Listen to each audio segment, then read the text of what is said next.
ചോറ് കഴിച്ചാലോ? നമുക്ക് ചോറിൻ്റെ കൂടെ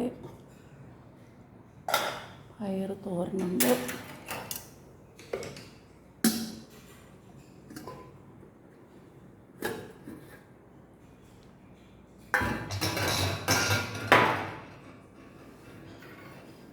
ചോറുണ്ട്.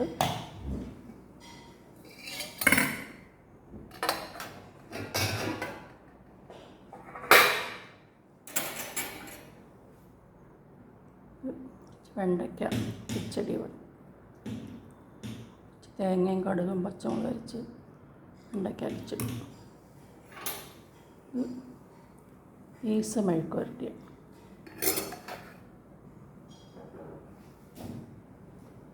ഇതെന്ന് വെച്ച് ഫിംഗർ ഫിഷ് ചെയ്തതാണ്.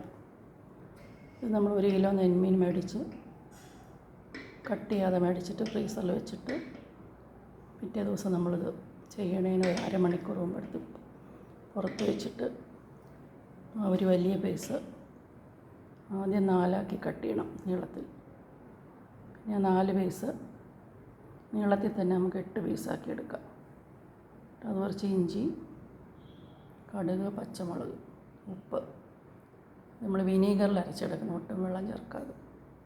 എന്നിട്ട് മുട്ടയിൽ മുക്കി കുറച്ച് ബ്രെഡ് ക്രംസിൽ പരട്ടിയിട്ട് സൺഫ്ലവർ ഓയിൽ വറുത്തെടുത്തതാണ് ഫിംഗർ ഫിഷ്. നമുക്ക് ടൊമാറ്റോ സോസിനൂടെ കഴിക്കാം.